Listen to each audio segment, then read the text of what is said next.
Praise the lord. ದೇವರ ನಾಮಕ್ಕೆ ಸ್ತೋತ್ರ ಉಂಟಾಗಲ್ಪಡಲಿ. ಪ್ರೀತಿಯುಳ್ಳ ದೇವ ಜನರೇ, ಯೇಸು ಕ್ರಿಸ್ತನ ಹೆಸರಿನಲ್ಲಿ ನಾನು ನಿಮ್ಮನ್ನು ವಂದಿಸುತ್ತೇನೆ.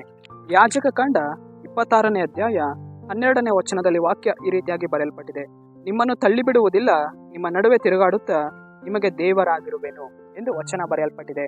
ಅಂದರೆ ಪ್ರೀತಿಯುಳ್ಳ ದೇವ ಜನರೇ, ನಮ್ಮ ದೇವರು ನಮ್ಮನ್ನ ಏನ್ ಮಾಡುವುದಿಲ್ಲ, ತಳ್ಳಿ ಬಿಡುವುದಿಲ್ಲ, ನಮ್ಮನ್ನ ಆತನ ಬಿಟ್ಟು ಹೋಗುವುದಿಲ್ಲ.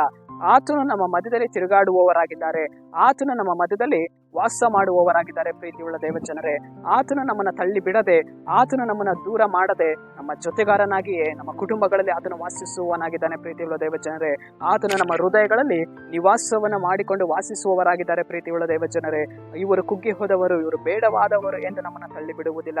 ಆತನು ನಮ್ಮ ಮಧ್ಯದಲ್ಲಿ ತಿರುಗಾಡುವವರಾಗಿದ್ದಾರೆ. ಪ್ರೀತಿಯುಳ್ಳ ದೇವ ಜನರೇ, ಇವತ್ತು ಅನೇಕ ಜನರು ಇವತ್ತು ನಮ್ಮನ್ನ ತಳ್ಳಿ ಬಿಡ್ತಾರೆ. ಇವರು ಬೇಡವಾದವರು, ಈ ಕುಟುಂಬ ಬೇಡವಾಗಿತ್ತು, ಈ ಮಗನು ಬೇಡವಾದವನು ಎಂದು ಅನೇಕವಾರ್ತಿ ಜನರು ನಮ್ಮನ್ನ ತಳ್ಳಿ ಬಿಡ್ತಾರೆ. ಆದರೆ ನಮ್ಮ ದೇವರು ನಮ್ಮನ್ನ ಏನ್ ಮಾಡುವುದಿಲ್ಲ, ತಳ್ಳಿ ಬಿಡದೆ ನಮ್ಮ ಕೈ ಹಿಡಿದು ನಡೆಸುವವರಾಗಿದ್ದಾರೆ. ನಮ್ಮ ಹೃದಯಗಳಲ್ಲಿ ಆತನು ವಾಸಿಸುವವರಾಗಿದ್ದಾರೆ. ಪ್ರೀತಿಯುಳ್ಳ ದೇವ ಜನರೇ, ನಮ್ಮ ಕುಟುಂಬಗಳಲ್ಲಿ ಆತನು ತನ್ನ ಪ್ರಸನ್ನತೆಯನ್ನು ಕೊಂಡು ಬರುವವನಾಗಿದ್ದಾನೆ. ಪ್ರೀತಿಯುಳ್ಳ ದೇವ ಜನರೇ, ಸರಿ, ನಾವು ಪ್ರಾರ್ಥಿಸೋಣ. ಅಪ್ಪ ಕರ್ತನೆ, ನಿನಗೆ ಸ್ತೋತ್ರ ಸ್ವಾಮಿ. ಈ ವಾಕ್ಯ ಭಾಗ ಸಂದೇಶವನ್ನ ನೋಡ್ತಾ ಇರುವಂತಹ ಜನಗಳನ್ನು ಮುಟ್ಟಿ ನಿನ್ನ ಜನರ ಜೀವಿತದಲ್ಲಿ ದೇವ ಅಪ್ಪ ನೀನು ಬಲಪಡಿಸಿ ನಡೆಸು. ನಜರೇತಿನ ಯೇಸುವಿನ ನಾಮದಲ್ಲಿ ತಂದೆಯೇ, ಆಮೆನ್.